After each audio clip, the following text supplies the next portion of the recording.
چقدر جای تأسف است، چقدر رقتبار است که یک دختر 22 ساله در ایران، در کشور مثل ایران، فقط به خاطر ازی که حجابش به گفته امر بالمعروف و نهی ایران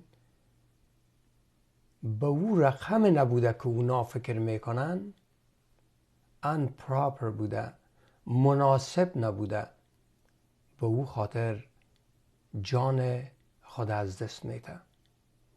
من خوشحال هستم که مردم ایران، نه تنها در ایران بلکه در سر تا سر دنیا، به رسم اعتراض بلند شدن. امواج از آدم ها و یک توجه عمیق به این اعمال جنایتبار در کشورهای اسلامی جلب کردن.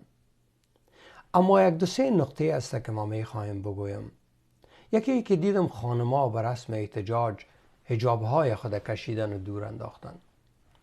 خوب، اما گناه حجاب نیست، مشکل ما حجاب نیست.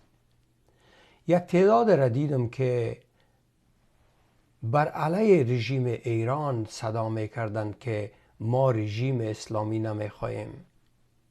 بسیار خوب، اما او مشکل ما نیست. رژیم اسلامی یا غیر اسلامی، وقتی که در زیر اوت یک قانون و اوت مفکوره های افراطی زندگی کنی، بدون که رژیم اسلامی داشته باشی، همطور است. رژیم افغانستان، رژیم اشرف غنی رژیم اسلامی نبود. فرخنده را 100 بار وحشیانه تر از مهسا کشتن.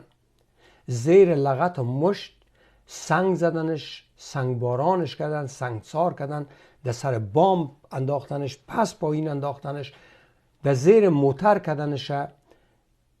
بعد از او از دیوار یک دریای بلند انداختنش در پایین، رفتن سرش کالاهای خود انداختن، پترول انداختن، در دادنش، بر علاوه ازی که موتر از سرش تیر کردن. و حداقل 500 آدم جوان این کار کرد. کلش به خاطر چی؟ به خاطر نه که رژیم اسلامی است یا نه. اینجا اینی مفکوره، این مفکوره از کجا گرفته میشه؟ از اینجا، قرآن.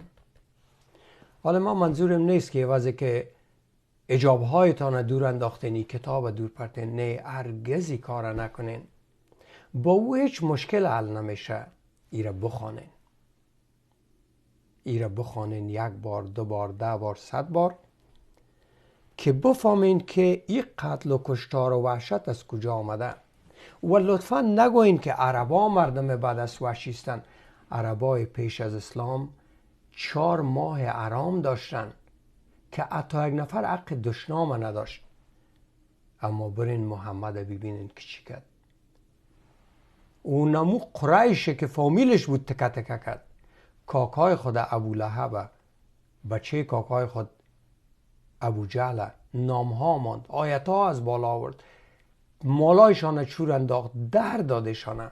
برین جنگ بنی قریظه رو بخوانین. برین 10 جنگ دیگه را که مردمای ادیان دیگر چی کردن، فامیل خود چی کرد. اینا با محمد و با این کتاب آمدن. تنها با محمد و با این کتاب میتونن برن. بدون از او نه عرب زندگی خوب می داشته باشه، نه ما، نه مصری، نه جردینیان، نه اسرائیلی، نه یهود، نه نصارا، نه تاجک، نه ازبک. ما کلگی ما باید این کتاب ببینیم و بخوانیم تا راه نجات خود انجینیری کنیم. برنامه را شریک کنین دوستایم. و اگر میخواین که مرا تعقیب بکنین، در شفیع عیار یوتیوبم یا شفیع عیار در فیسبوک میتونین که با ما باشین. فکر میکنم دیگه دوستاد اینستاگرام و ایجا هم مرا مندازه. سلامت.